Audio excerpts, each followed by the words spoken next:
Hey there, my name is Megan and welcome to my channel, or welcome back.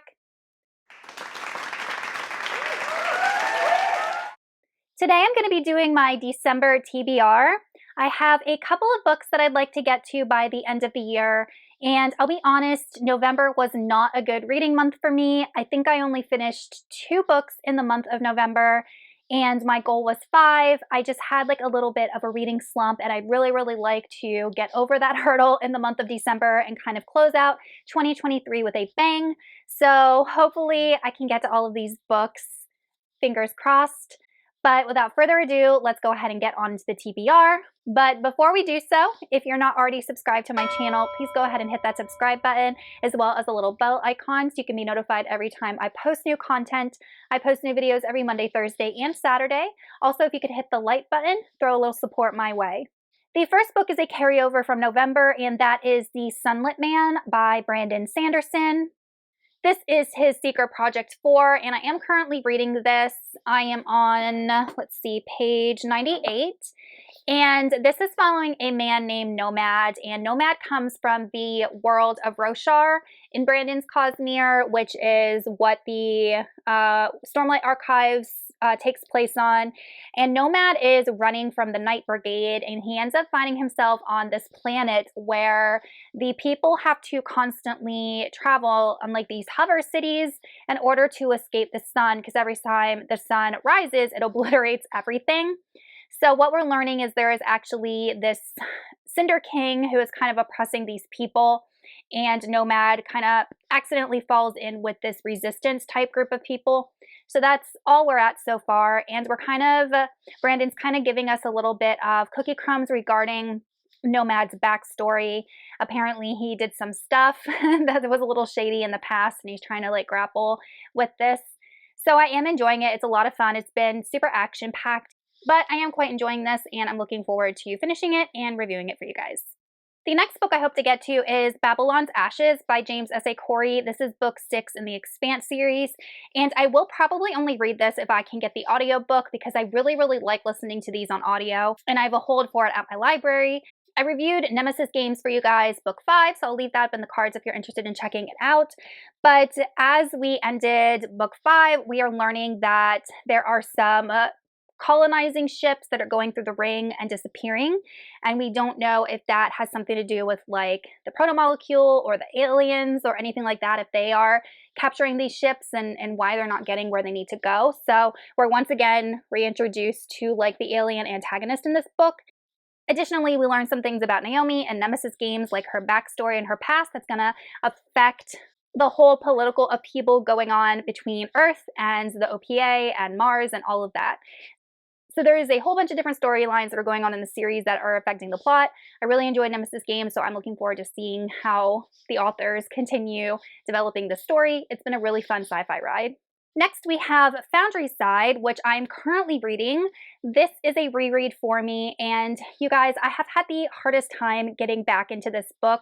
I have renewed my library loan audiobook-wise at least 3 times. And no one's been, waiting for it, so I've been able to do that. But like, I just haven't wanted to listen to any audiobooks, which is unusual for me, so I'm only 10% of the way through this. But I'm gonna knock it out. And then I do have Shorefall on the books for December. So if I can finish Foundry Side, I will jump into Shorefall, and my library has this on audiobook. These are rereads for me. I wanted to reread the first 2 books in the Founder series. This is an adult fantasy series by Robert Jackson Bennett. I wanted to reread these 2 books because I wanted to finish out the series by the end of the year and read Locklands. I do not think that's going to happen. I will try and get through these 2, but I'm not sure. But this is a really interesting world. The magic system is really complex. So we're following a girl named Sansia, and Sansia is a thief, and she has been commissioned to steal this magical artifact. And the way that the magic works in this world is that people are able to write these sigils onto objects to actually make these objects think. They almost become sentient through this code, and they're able to change their reality. So Sansia comes across this artifact that is able to open locks. And we also learned something about Sansia, something that happened to her in the past that affects her ability to interact with scribed items and things like that. So it's a fun book. The magic is really cool. It's fast-paced. It's a complex plot, and I'm really hoping to be able to get through these two by the end of December. Next, we have Crossed by Emily McIntyre. This is a book in her Never After series. I have read 2 other books in her Never After series. She is an adult dark romance author, and I read Hooked and Scarred by her. I will link those reviews up in the cards for you guys if you want to check them out. But she does not write fantasy per se, but she takes elements of fairy tales and uses them to craft her stories. So this one is loosely inspired by The Hunchback of Notre Dame. But in this book, we are following a character named Cade, and Cade is like a priest or something like that, and he has grown up in the streets of Paris, and he finds himself in this small town in New England in the United States, and he has this gift, or at least he thinks it's a gift, where he is able to sense the evil in others. And this drives him to want to rid places of evil, people of evil, so on and so forth. And then we are following our Esmeralda, and Esmeralda, whose real name is Amaya, spends her days caring for her younger brother, but at night she dances, and that is the dancer name that she goes by. Somehow Amaya and Cade's paths cross, and obviously Cade wants to rid Amaya of the evil possessing her, and instead a dark romance ensues between the two of them.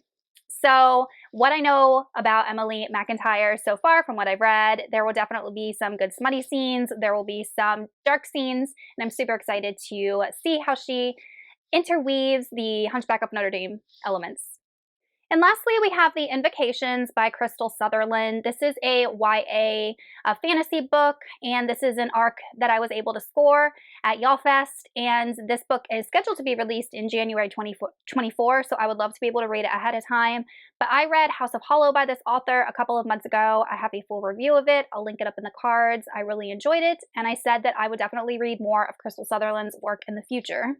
But in this book, we're following 3 different women. The first one is Zara, and Zara just lost her sister, and she's having trouble accepting that. She's grieving, and she'll do whatever she can to bring her sister back from the dead, even if that means dabbling in the occult.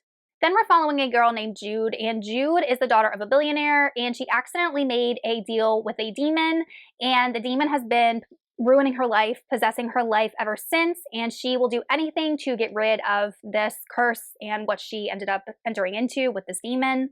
And lastly, we have Emmer, and Emmer is a witch, and she actually makes her living by relieving other women of desperate situations. So somehow Jude and Zara's paths cross, and they decide to seek out Emmer to see if she can help them with their situations. But what they learn is that Emmer's previous clients are all ending up dead. So Jude, Emmer, and Zara have to partner together to figure out who the heck is targeting Emmer's clients and if she can actually help these 2 women. So House of Hollow was definitely a very dark story, and I'm super excited to delve back into a dark YA fantasy book. All right, you guys, that is it for my December TBR. Hopefully I can get to all of these. Let me know in the comments what's on your TBR. Also, if you read any of these books and what you thought of them, and I will see you all in another video soon. Goodbye.